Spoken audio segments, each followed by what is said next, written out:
En Cuba Visión Deportes estamos hablando de baloncesto. La bienvenida para René Navarro, Luis Izquierdo.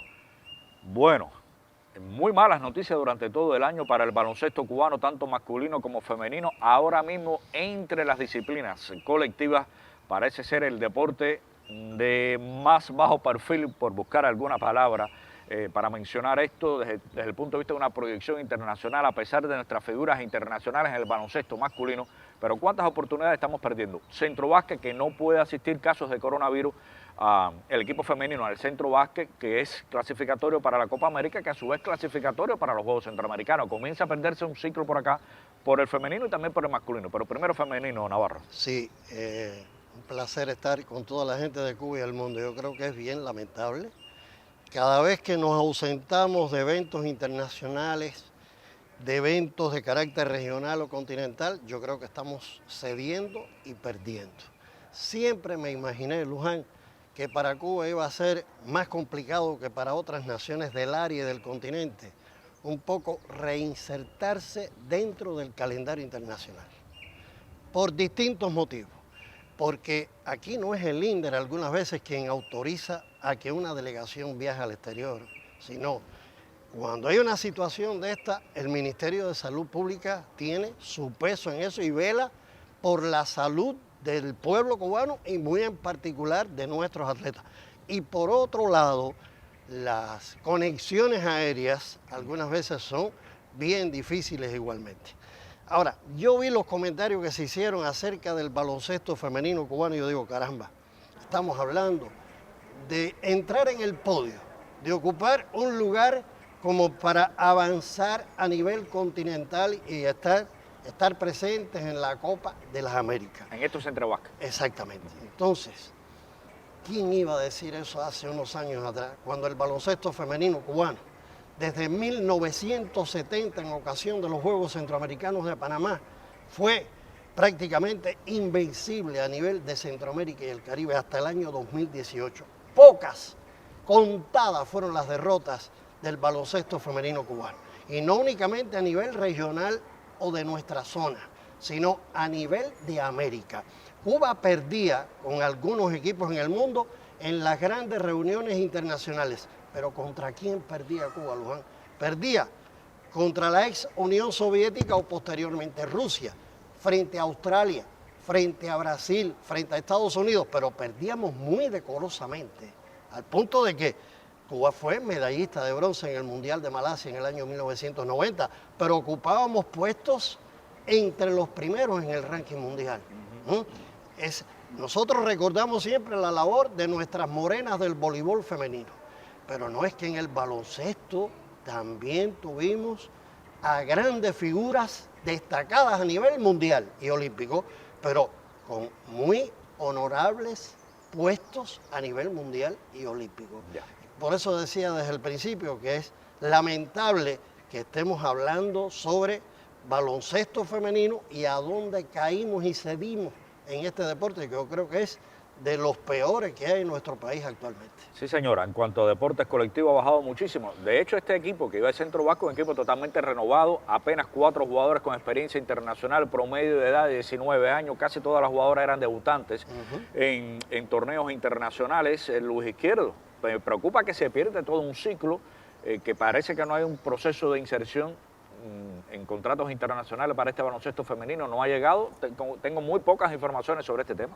Sí, saludos para René, para ti, para todos los televidentes. Luján, primero partir de esto que tú decías y lo que hablaba René. No podemos verlo como una simple participación en una competencia. Estamos hablando de que eso significa el que se puede perder todo el ciclo de 4 años. Y para el masculino también, que después hablaremos rápido. De ello. Sí. Y yo estaba viendo la presentación tuya y que utilizaste unas palabras muy respetuosas con relación al baloncesto. Y yo te diría que en el caso del baloncesto, pero en el sector femenino, posiblemente sea lo que más se haya retrasado dentro del movimiento deportivo cubano. Ya Navarro hablaba de estas situaciones de Cuba entre los primeros del mundo. Ahora no está ni siquiera entre los primeros del continente y no es el primero tampoco del área, porque Puerto Rico le pasó por encima y por una buena diferencia de puntos. Pero no solo eso, busquemos la estatura del equipo femenino cubano en la última década del siglo XX y comparemos la estatura promedio de este equipo con relación a aquel, que nos vamos a dar cuenta que, y no es que no existan muchachas, porque en el voleibol hay algunas jugadoras de 1,90 y más de 1,90 que han ido apareciendo. Sin embargo, en el baloncesto no. ¿Qué pasa con la búsqueda de jugadoras de estatura para el baloncesto en el sector femenino de nuestro país? Y entonces, como te decíamos, ahora no se va al centrobásquet, no se va a ir a la Copa América tampoco, y es muy posible que Cuba no tenga la posibilidad de ir ni siquiera a los Juegos Centroamericanos y mucho menos a los Panamericanos, porque todavía, según tuve contacto con algunos directivos del INDER, me dicen que se habla por FIBA América de que hay alguna posibilidad por el cupo mínimo que se ha dado para después Cuba pueda optar por ir en el femenino a los Juegos Centroamericanos y del Caribe. Ojalá y sea así, porque por lo menos tendrían una opción de algún evento de envergadura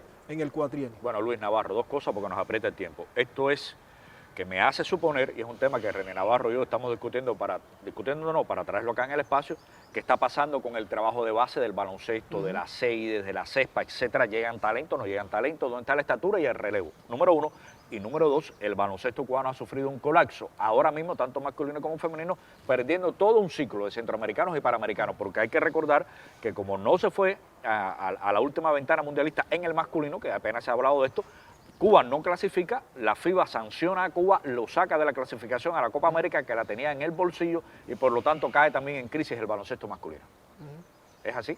Así mismo es. Y las sanciones desde el punto de vista de competencia, habría que ver si no trae otras sanciones, incluso desde el punto de vista monetario o de cualquier otro nivel. Pero lo que parecía iba a ser un cuatrienio muy positivo para el equipo masculino, a partir de que no podemos hablar igual del femenino, porque aquí sí se ha encontrado talento, hay jugadores que están participando en ligas foráneas, incluso los que ya se conoce en España. Es decir, es un elemento que hay que analizar de manera contraria al femenino.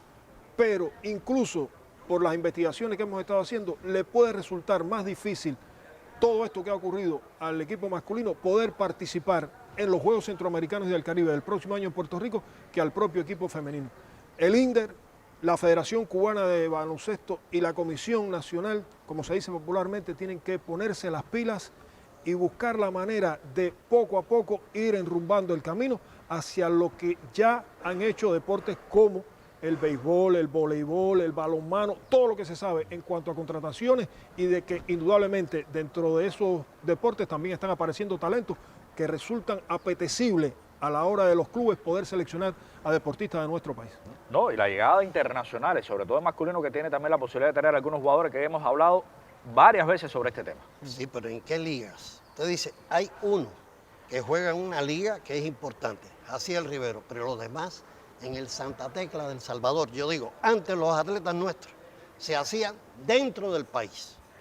Y los mejores momentos del baloncesto cubano, tanto femenino como masculino, fueron haciendo nuestros campeonatos nacionales, nuestras competencias internas. Y entonces yo digo, caramba, hasta menos instalaciones tenemos. Usted dice, ¿dónde está el Ateneo Aurelio Janet de Matanza? Derrumbado hace muchos años. ¿Dónde está la polivalente del complejo deportivo Nelson Fernández de San José de las Lajas? No existe tampoco. Entonces, esta promoción, este encadenamiento del alto rendimiento, me parece que está fallando desde hace tiempo, Luján. Y en el baloncesto, a pesar del trabajo de nuestras autoridades, y estoy hablando de Ruperto al frente de la Federación Cubana, de Dalia Henry como comisionada y ahora presidenta, no son ellos los responsables de esta cuestión. Esta situación yo creo que tiene que ver y está íntimamente ligada al trabajo que se hace debajo, a la promoción de jóvenes, a la práctica del deporte. A mí me molesta muchísimo cada vez que hago un recorrido por ahí y veo una escuela donde no hay tableros, no hay aro, está el cemento, pero no hay más nada, no hay balones. Esto lo tiene que resolver el deporte cubano.